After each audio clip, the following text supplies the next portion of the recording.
I support fracking, and I do support fracking. Now, that is being seen as a bit of a U-turn for John Fetterman. But whatever you might think about that, the industry, no doubt, especially in Pennsylvania, thinking maybe it's a good thing. One of those candidates is going to win. Joining us now is Toby Rice, COBQT, the nation's largest nat gas producer. Obviously, they're based in Pennsylvania, have significant operations there. And Toby, welcome on short notice. Listen, I understand that senators have limited control over what happens of the land. It's going to be the state legislature. It's going to be the government that have probably more ultimate pull on what happens with drilling. But when you heard even the Democratic candidate say, I am for fracking, what was your first thought? Well, it is a sign that perspectives are starting to change and align with the American people, where over 70% of Americans support more domestic energy production here in the United States. And you've got a candidate like Dr. Oz that's not just supporting hydraulic fracturing and our energy industry, is talking about unleashing American energy, and that being a tool to address the rampant inflation, the unnecessarily high energy prices, the rampant and the war in Ukraine.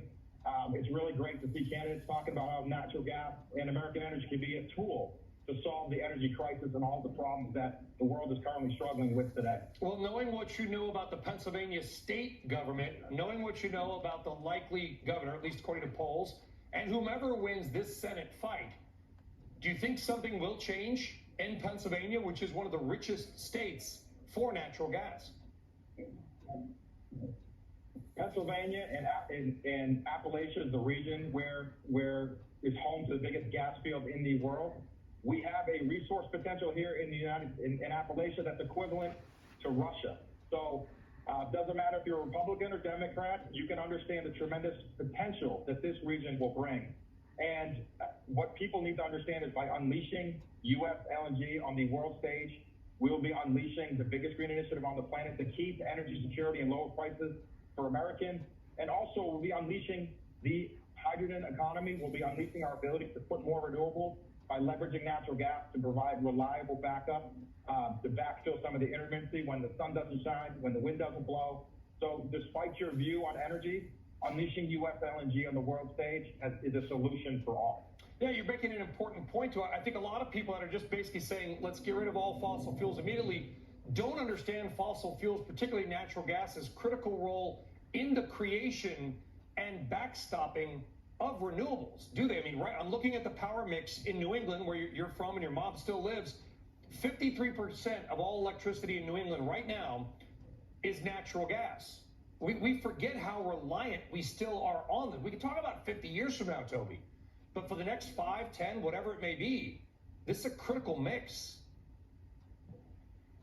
Absolutely. And when you're talking about New England, let's not forget about the fact that this grid was saved by using oil to generate power during the winter. Now, that is a remarkable thing that needs to change, and clearly more natural gas is needed around the world.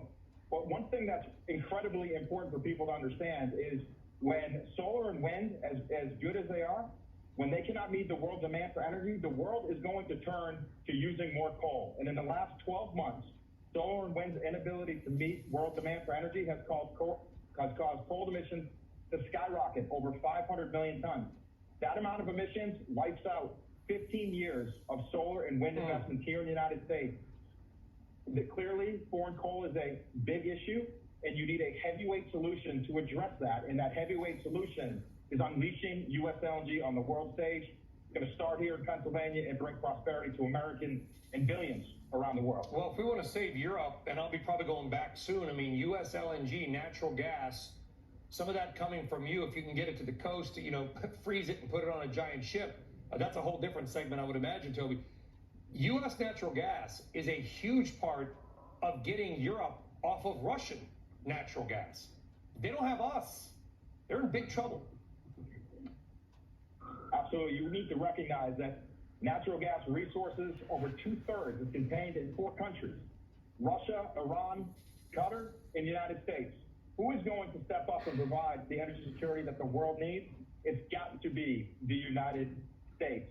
And we have to transition our energy from higher carbon emitting sources to lower carbon emitting sources like natural gas We need to transition who delivers that security from countries like Russia to America. And that is going to be a key to providing the cheapest, most reliable, cleanest form of energy. And that's what we need to be transitioning to. You might not have seen this because it was in Germany, Toby. And thankfully, we've got a producer here, Christina Yates, who is German. She translates all the stories of the paper for me. There's a story in Germany. It's a true story today that Germany is dismantling a wind farm to mine coal in the same location. It was a coal mine. They put a wind farm on top of it. They're tearing the wind farm down to reopen the coal mine. This is not The Onion. This is not Mad TV.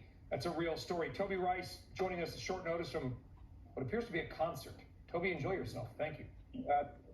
Thanks, Brian. All right, appreciate that.